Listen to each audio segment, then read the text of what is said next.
Welcome back to the channel, everybody. I am your host, the notorious H.I.M, and I have another Wi-Fi battle here for you guys. I'm using the same team as last time, and I'm going up against some pretty interesting team here.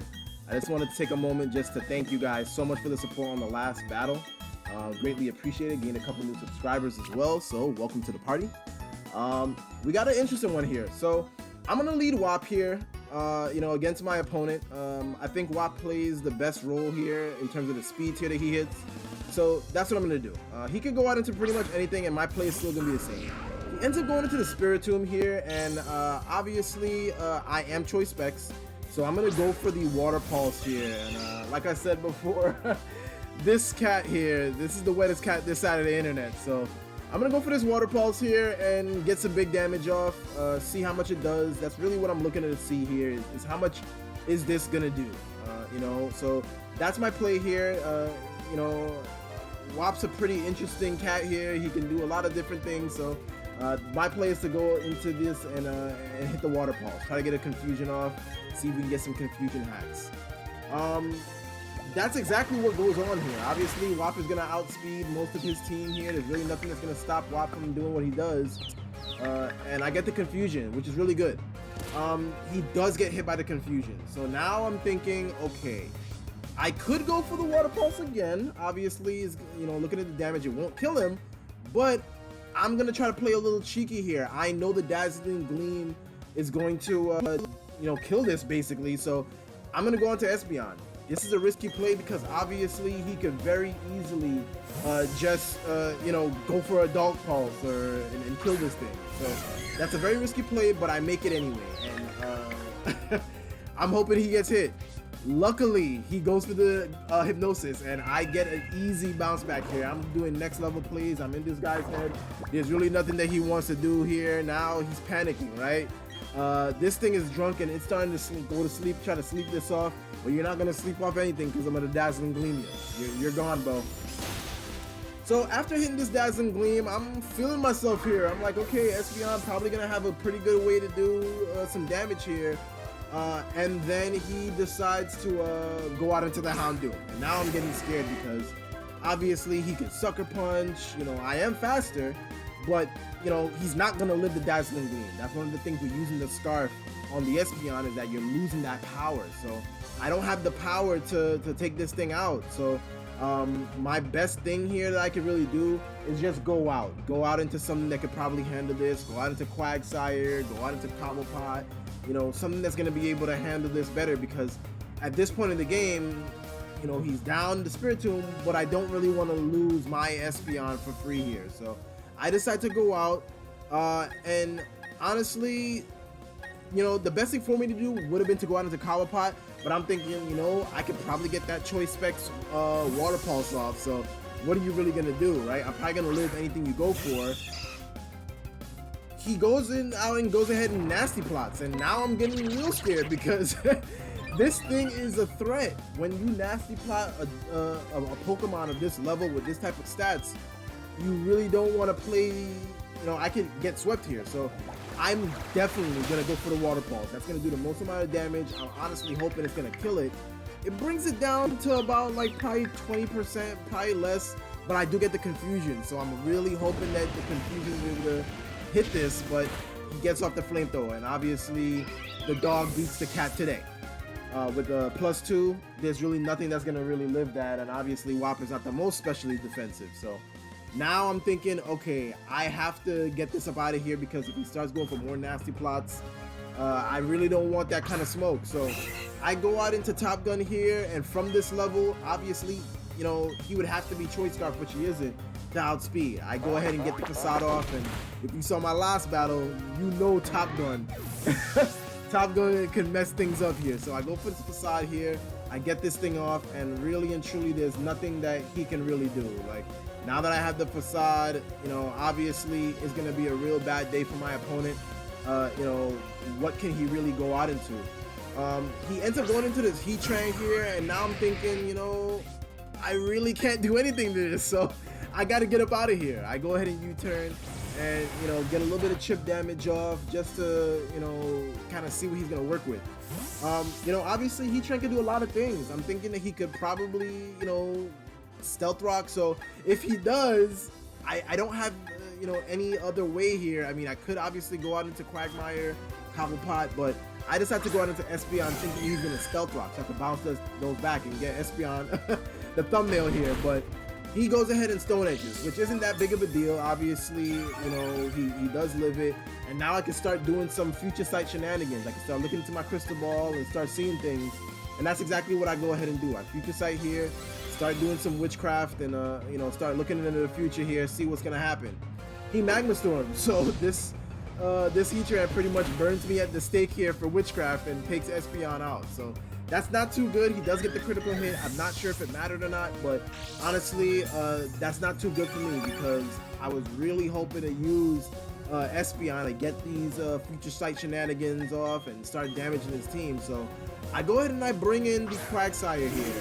Obviously, Quagmire, she's fat as hell, so obviously, you know, I could go for the Earthquake, I could go for the Scald. There's really nothing that wants to kind of deal with that.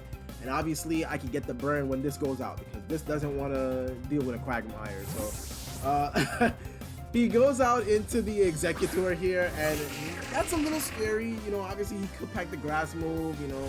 So I have to go out here. There's really not much I can really do. Like, against an Executor, this thing is a pretty fat mon as well. So I decide to go out into Cobblepot. Really and truly, I should have gone out into Top Gun, just get this up out of here right off the bat. But for whatever reason, I decide to go into a Cobblepot.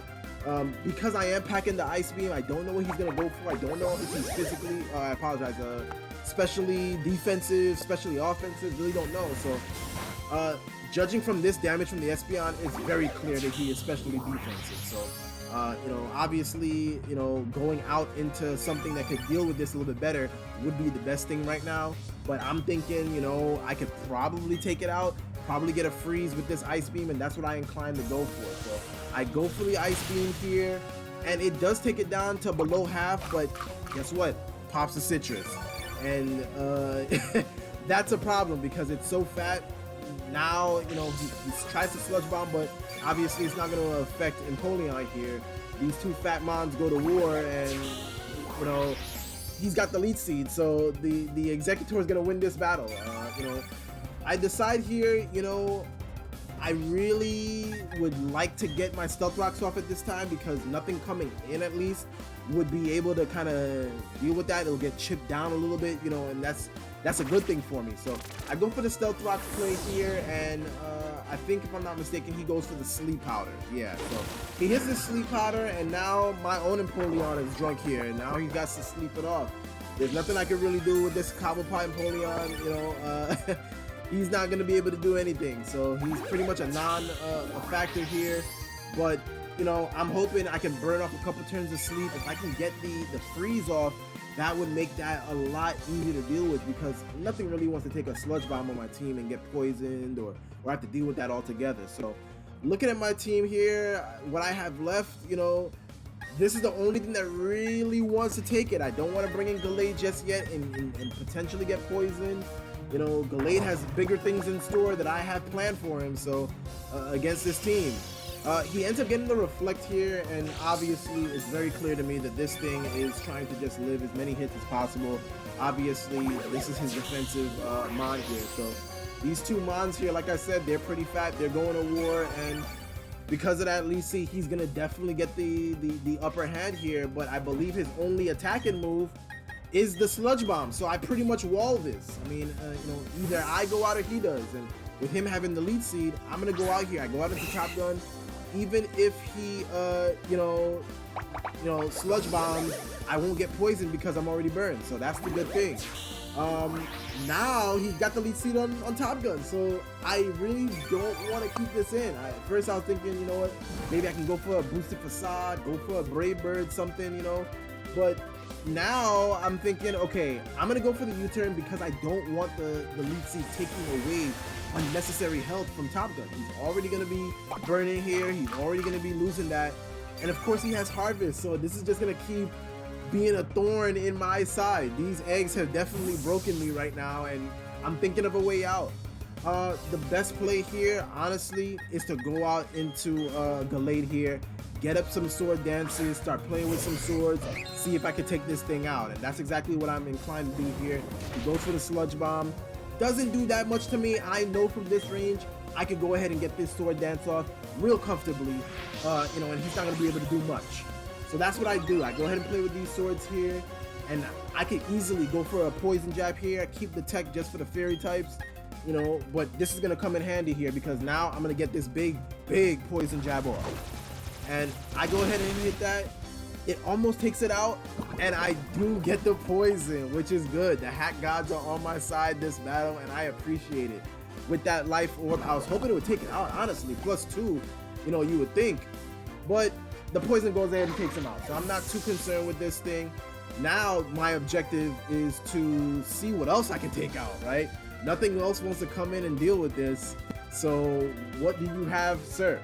My opponent goes ahead and brings in the Metagross, and now I'm thinking, you know, I really don't want to take a bullet punch, don't want to take a meteor mash, you know. I want to try to keep this thing as healthy as possible, so I decide to go out, and I go right into my physical stopper, Quagsire here, and Quagsire is fat as hell, so I can easily get an earthquake off, you know, scald or something like that, and that's exactly what I'm going to incline to do. My opponent here makes a good read here, but he goes ahead and goes for the explosion, and it almost takes me out. I'm left at like 7 health here, so I'm down to like 2% health.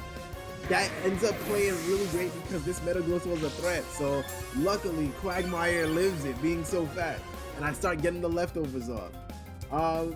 There's really not much that he can really do here. He just lost that mount for free, so I don't really know what he was expecting that to do. You know, he's probably hoping that I stayed in with the Gallade, you know, and now here comes the Mew. So now I'm thinking, okay, I don't really know what this Mew wants to do, what it can do, honestly. So I decide, okay, I'm gonna go out into Empoleon here, and once I go into Empoleon, it can at least live whatever he wants to do, burn off a couple turns of sleep, you know, hopefully, you know, get an ice beam off, maybe, you know, I don't want a toxic with Quagsire because it's just gonna go back on him. So if I get the freeze off, it's a little bit different. It can't, you know, synchronize that over. It stopped. So I'm hoping here just to burn off a couple turns of sleep. He goes for the psychic, and obviously I'm defensive, especially defensive. So it's not gonna really do much. My play here obviously is just to stay in, and you know, I don't want anything taken at psychic for free, so I'm just gonna stay in here and hit this this ice beam. Hopefully, if I wake up, I'm still drunk here, so that's exactly what I go ahead and do. Just click that ice beam. Hopefully, I wake up, and he goes ahead and he transforms into the Empoleon, and I don't know if that was a mistake from my opponent here because now I'm thinking, okay, there's really nothing left on his team. All he has is the Mew and the H.I.M. Like, there's really nothing left that's gonna be able to stop what I have planned, and Gallade's gonna come in here and now start setting up on you in a big way, right? Like, now I just go out into Gallade here and start playing with some swords. I don't even have to use Top Gun in this situation. You know, Sword Dance Gallade, you know, is gonna be the best thing to do here. But I go out into Quagsire here for whatever reason. I should have just went Gallade, but I go into Quagsire here just to see if maybe I can get a cover off. You know, I don't really know, you know, how I'm gonna deal with the other Pokemon, I guess. So that was a mistake. He goes for the Grass Knot, kills this Quagsire, and now I can go into something for free. So that was probably the saving grace of that mistake, right? Now I get to go into something for free, right? And that's probably what I was hopefully thinking during that battle. You know, I'm gonna give myself a little bit of credit and say, yeah, that's what I was thinking. But I go out into Gallade here, and now there's really no reason for this Gallade to not click this Sword Dance and start clicking some attacks here. I go ahead and I Swords Dance. I know the close combat will probably kill just right off the bat, but going for that Sword Dance is going to ensure that I kill everything else on his team. And that's what I do. I play with these swords, get this Swords Dance up, and really there's nothing that he wants to do. This is a GG for my opponent, bro. Like, he doesn't want to deal with this Gallade. So that's what I do, guys, and I just want you to thank you guys for watching the battle. Enjoy the rest of it, and if you guys can, please rate, comment, and subscribe. It's been your boy. Enjoy, and peace.